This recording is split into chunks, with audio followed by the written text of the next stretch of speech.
महादेव। ओम नमः शिवाय। हिंदू धर्म में अमावस्या तिथि का विशेष महत्व होता है। यदि अमावस्या सोमवार के दिन आती है तो इसका महत्व और अधिक बढ़ जाता है। हिंदू धर्म में सोमवती अमावस्या बेहद खास मानी जाती है। साल 2024 में सोमवती अमावस्या 8 अप्रैल दिन सोमवार को है। इसके अनुसार सोमवार के दिन पड़ने वाली अमावस्या को सोमवती अमावस्या कहा जाता है। सोमवती अमावस्या का दिन भगवान शिव को समर्पित होता है। मान्यताओं के अनुसार आज के दिन जो भी व्यक्ति व्रत रखता है या पितरों का तर्पण करता है उसकी सभी मनोकामनाएं पूरी होती हैं। सोमवती अमावस्या के दिन पवित्र नदी में स्नान दान का भी विशेष महत्व होता है। कहते हैं सोमवती अमावस्या के दिन जो भी व्यक्ति सच्चे मन से व्रत रखकर पवित्र नदी में या घर में ही गंगा जल डालकर स्नान करता है, पितरों का तर्पण दान इत्यादि कार्य करता है तो उस व्यक्ति की सभी मनोकामनाएं पूरी होती हैं।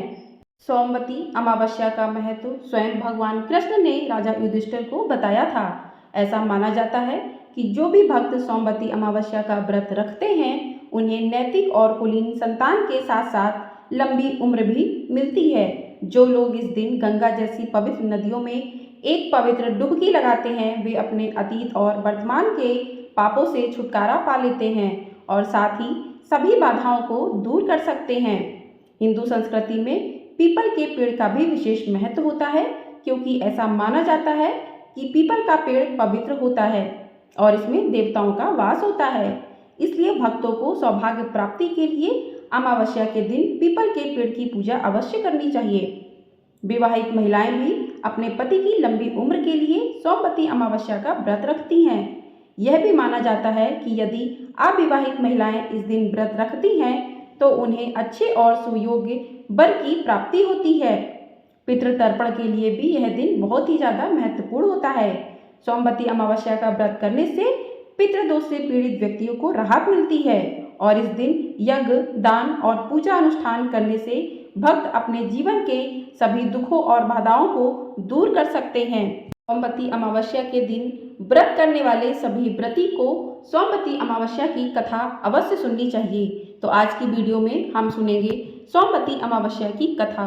आपसे अनुरोध है कि इस कथा को पूरा अवश्य सुनिएगा। कथा को आधा अधूरा छोड़ने से दोष लगता है।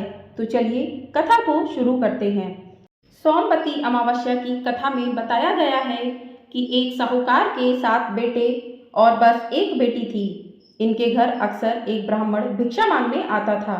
जब भी साहूकार की बेटी भिक्षा लेकर आती तो ब्राह्मण भिक्षा लेने से मना कर देता था और कहता था कि तुम्हारे भाग्य में सौभाग्य नहीं वैधव्य लिखा है। यह सुनकर साहूकार की बेटी दुखी हो जाती। कई बार ऐसा ही होता रहा तो एक दिन साहूकार की बेटी ने अपनी माँ को सारी बात बता दी। कैसे एक ब्राह्मण भिक्षा मांगने आता है और उससे भिक्षा लेने से मना कर देता है।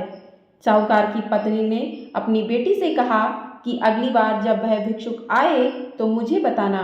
एक दिन वह भिक्षुक द्वार पर आया।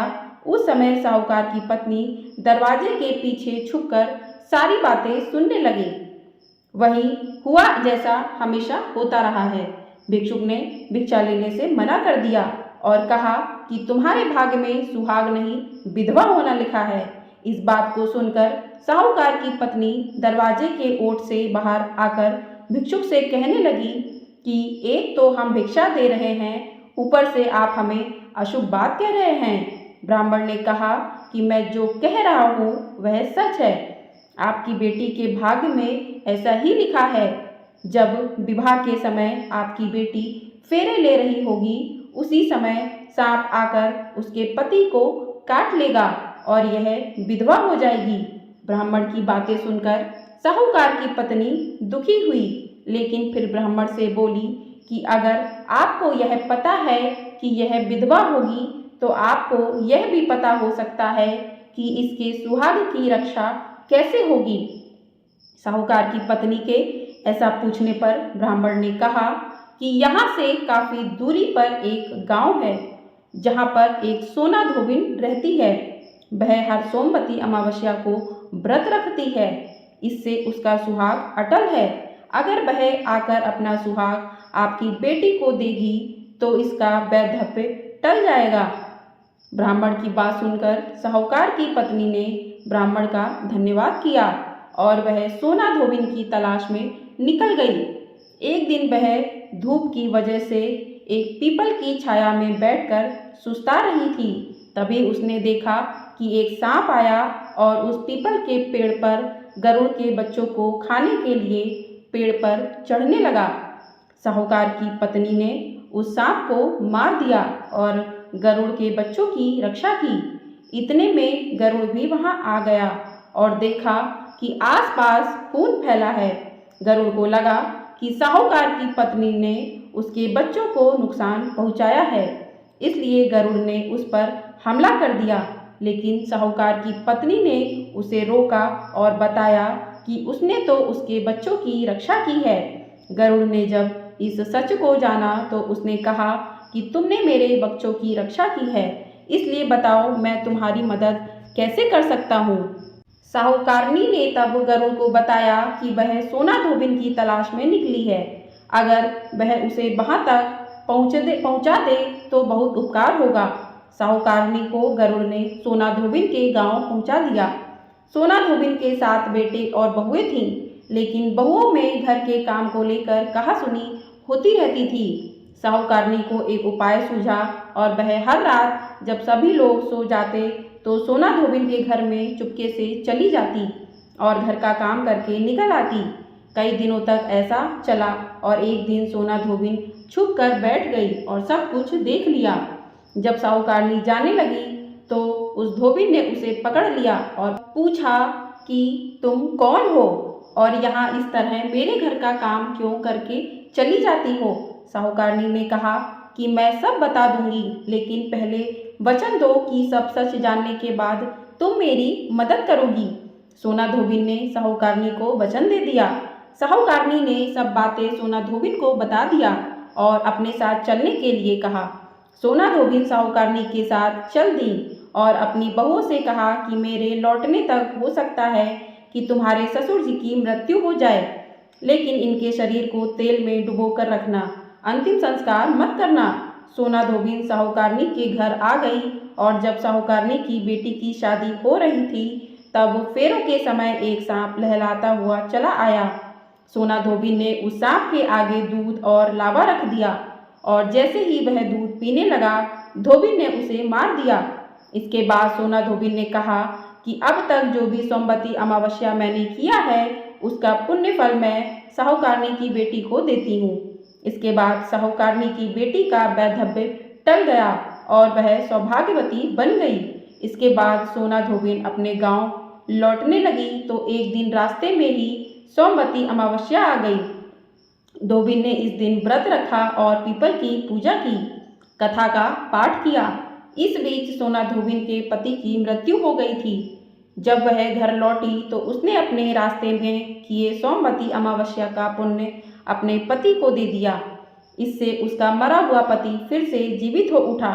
लोगों ने जब सोना धोबिन से पूछा कि तुमने अपने मरे हुए पति को कैसे जीवित कर लिया, तो उसने बताया कि उसने सोमवती अमावस्या के प्रभाव से अपने पति को जीवित किया है। हे सोमवती अमावस्या, जैसे साहूकार की बेटी को सुहाग दिया वैसे ही सबको देना। सोमवती अमावस्या की कहानी कहने वाले को, सोमवती अमावस्या की कहानी सुनने वाले को और हामी भरने वाले को और पूरे परिवार को देना। सोमवती अमावस्या के दिन जो भी भक्त सच्चे मन भाव से पूरी श्रद्धा से सोमवती अमावस्या की कथा को पढ़ता सुनता या दूसरों को सुनाता है उसकी सभी मनोकामनाएं पूरी होती हैं और उसे सौभाग्य की प्राप्ति होती है। जय सोमवती अमावस्या। अब बात करते हैं सोमवती अमावस्या की व्रत विधि पूजा विधि क्या है। सोमवती अमावस्या का व्रत विवाहित स्त्रियां अपने पति की लंबी आयु के लिए करती हैं। इसे अश्वत्थ प्रदक्षिणा व्रत भी कहते हैं। इस दिन प्रातःकाल उठकर नित्य कर्म तथा स्नान कर स्वच्छ वस्त्र पहन लें। अब सभी पूजन सामग्री लेकर पीपल के वृक्ष के पास जाएं। पीपल की जड़ में लक्ष्मी नारायण की स्थापना करके दूध जल अर्पित करें और पीपल की जड़ में सूत लपेट दें। भगवान का ध्यान करके पुष्प, अक्षत, चंदन, भोग, धूप इत्यादि अर्पण करें। फिर प्रेम पूर्वक हाथ जोड़कर भगवान की प्रार्थना करें और अब पेड़ के चारों ओर ओम श्री वासुदेवाय नमः बोलते हुए 108 बार परिक्रमा करें। इसके बाद सोमवती अमावस्या व्रत की कथा को सुने अथवा सुनाएं। सामर्थ्य के अनुसार दान करें। इस दिन दान करने से सौभाग्य की प्राप्ति होती है। ऐसा करने से भगवान पुत्र, पौत्र, धन, धान्य तथा सभी मनोवांछित फल प्रदान करते हैं। से पूजा संपन्न की जाती है। जो भी व्यक्ति सोमवती अमावस्या का व्रत करते हैं उनके सभी संकट दूर हो जाते हैं और एक समृद्ध जीवन की प्राप्ति होती है। भक्त सोमवार के दिन पर व्रत करके भगवान शिव की कृपा भी प्राप्त कर सकते हैं। एक निसंतान दंपति को संतान की प्राप्ति हो सकती है और रुद्राभिषेक पूजा करने से संतान की प्राप्ति हो सकती है। इस व्रत का पालन करने से सुहागिन महिलाएं अखंड सौभाग्य का आशीर्वाद प्राप्त करती हैं। भक्त अपने शेष जीवन के लिए शांति और सद्भाव का आशीर्वाद प्राप्त करते हैं। अब जानते हैं सोमवती अमावस्या के दिन क्या करना चाहिए। सोमवती अमावस्या के दिन शिवलिंग पर अभिषेक के लिए कच्चा दूध और गंगा जल का प्रयोग करना चाहिए। सोमवती अमावस्या के दिन जब सूर्य उदय हो तब सूर्य को लोटे में थोड़े से तिल डालकर अर्घ्य देना चाहिए और पीपल के वृक्ष की पूजा करनी चाहिए। पीपल के पेड़ पर कच्चा दूध चढ़ाना चाहिए और उसके चारों ओर धागा बांधना चाहिए। ब्राह्मणों को भोजन कराना चाहिए और यथाशक्ति दक्षिणा दान भी अवश्य देना चाहिए। इस दिन गरीबों को खाने का सामान, वस्त्र आदि दान करना चाहिए। इस दिन तिल का दान करना भी बेहद शुभ माना जाता है। साधक को शुद्ध, सात्विक और ब्रह्मचर्य आचरण का पालन करना चाहिए। सोमवती अमावस्या के दिन मछलियों को आटे की गोली, चींटियों को चीनी में शक्कर मिलाकर रखने से भी घर में दुख दरिद्र दूर होते हैं। सोमवती अमावस्या के दिन लाल दीपक माँ लक्ष्मी के सामने जलाने से माँ लक्ष्मी की कृपा भी प्राप्त होती है। तो इस प्रकार से जो भी भक्त पूरे मन श्रद्धा भाव से सोमवती अमावस्या का व्रत करते हैं उनकी सभी मनोकामनाएं पूरी होती हैं और उनके जीवन से आर्थिक संकट दूर होते हैं और पितृ तर्पण करके भी इस दिन पितरों को प्रसन्न करके उनका आशीर्वाद भी मिलता है। तो जो भी भक्त पूरे सच्चे मन भाव से सोमवती अमावस्या का व्रत करते हैं उनकी सभी मनोकामनाएं पूरी होती हैं। जय शिव शंभु। हर हर महादेव। ओम नमः शिवाय।